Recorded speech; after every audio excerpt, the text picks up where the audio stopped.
E aí, como história, eu queria lembrar essa trajetória do zebu, onde as primeiras importações dataram aí de 1870 a 1875, tá? As últimas importações de animais vivos em 60 a 62, mais recentemente nós tivemos uma importação de embriões, sendo que o total de animais zebuínos importados foi de 6.300 cabeças. Olha que é um número pequeno, né? E a grande maioria não era Nelore, interessante isso. Nós tivemos a criação do Red Book Zebu em 1919, ou seja, passou-se a ter um controle, né, de genealogia, que é fundamental para implementar um programa de melhoramento genético. Um marco também a criação da Sociedade Rural do Triângulo Mineiro, em 1934. E em 1938, o Ministério já delega os registros para essa associação. E em 67, a Associação Rural do Triângulo Mineiro, ela se torna, então, a atual ABCZ, que é a Associação Brasileira de Criadores de Zebu. Um marco importante na ABCZ é a criação das provas zootécnicas, já em 68, entenda-se como provas zootécnicas ou controle de desenvolvimento ponderal e controle leiteiro, né? Então, para leite e carne. E a gente tem, falando da história do Nelore no Brasil, o primeiro programa SEIP, aprovado pelo Ministério, que foi em 80, o programa da CFM. Tá? Então, legal a gente entender um pouco da história, né? Olha aí uma ilustração da Sociedade Rural do Triângulo Mineiro. Está aí em Uberaba, né? Foto histórica. Uma foto da atual sede da ABCZ, no Parque Fernando Costa, onde é realizada a Expo Zebu, a Expo Genética, né? Bom, aqui é uma ilustração dos pioneiros que foram na Índia e trouxeram esse material genético zebuíno que revolucionou a pecuária do Brasil. Aí eles estão com um bezerro guzerá. E aí o gado, como vinha, né? Eram 45 dias de navio. E não eram esses navios todos super preparados para transporte de gado.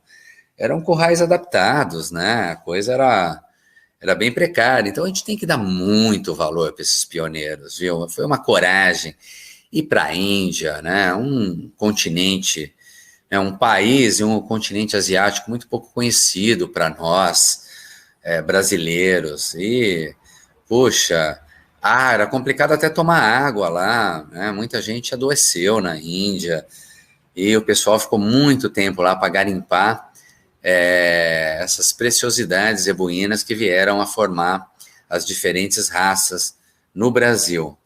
E nessa importação de 62, já falando especificamente do Nelore, vieram reprodutores muito importantes, né, considerados geneacas, como o Taj Mahal, né, foi um deles, o Godavari, Curupati, que vieram aqui para o seu Rubico Carvalho, e também, né, foi uma genética muito importante. O Godavari já é uma linhagem interessante. O Taj era muito conhecido por esse nivelamento de garupa, uma boa profundidade de costelas, mas sem muita evidência de massas musculares. O Godavari já tinha uma conformação carniceira, né, essa carcaça mais forte, mais musculosa. Godavari e Curupati, também conhecidos pela boa habilidade materna, né?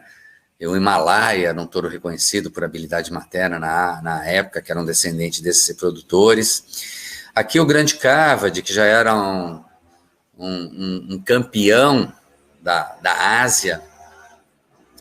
Gente, eu estou transmitindo aqui do escritório, tá? Então vocês estão conhecendo aqui a varanda do escritório da Brasil com Z. Então o Cavade, que já era um campeão na Índia, da Ásia, ele foi um touro muito trabalhado para vir para o Brasil, porque já era uma lenda, né? Um animal super conhecido e reconhecido. Em algumas instituições na Índia, tinha o quadro lá, né, do líder do país naquele momento, e em alguns momentos ao lado um quadro do Cavade.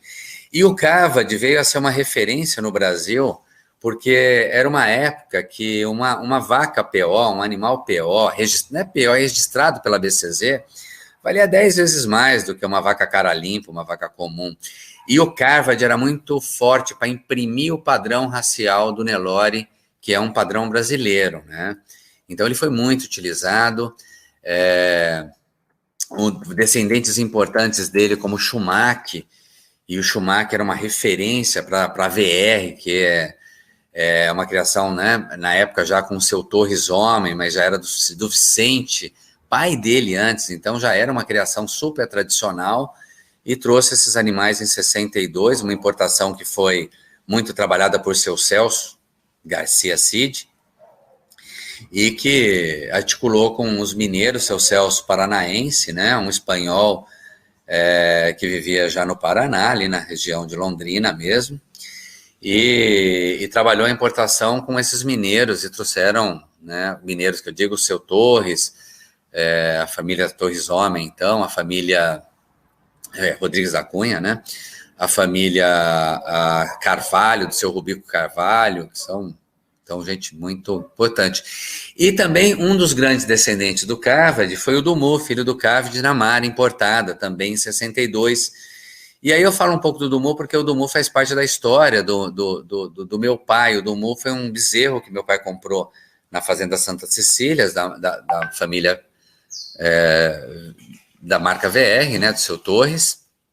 E o Dumu vem a ser pai do Jim de Garça, que por sua vez é pai do Ludi, e o Ludi é pai de vários reprodutores que foram muito importantes para a formação, né, do atual rebanho Nelore, tá? Desde Paraguipur, Ilustre, até, enfim, vários touros aí, Levo, que já vem dessas linhagens. A gente pode citar touros muito importantes, o próprio Quark, né, vamos dizer assim, que é Zefek é Ludi, e o Ludi é Jim, e Jim é Dumu, e Dumu é Carvard.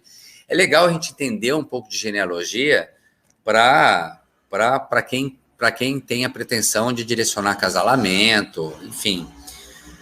Aqui o Akazamo, que foi um touro que foi para a Bahia, né, junto com o Padu, e formaram a linhagem baiana, aí, famosa linhagem baiana, muito complementar no acasalamento de Akazamo e Padu. O Akazamo mais compacto, cupim mais evidente, um touro mais precoce, e o Padu mais longilíneo, né, mais comprido. Então era um acasalamento que deu muito certo e deu origem à famosa linhagem baiana, hoje trabalhada por muitos aí para a qualidade de carne, né, visando o marmoreio e tudo mais.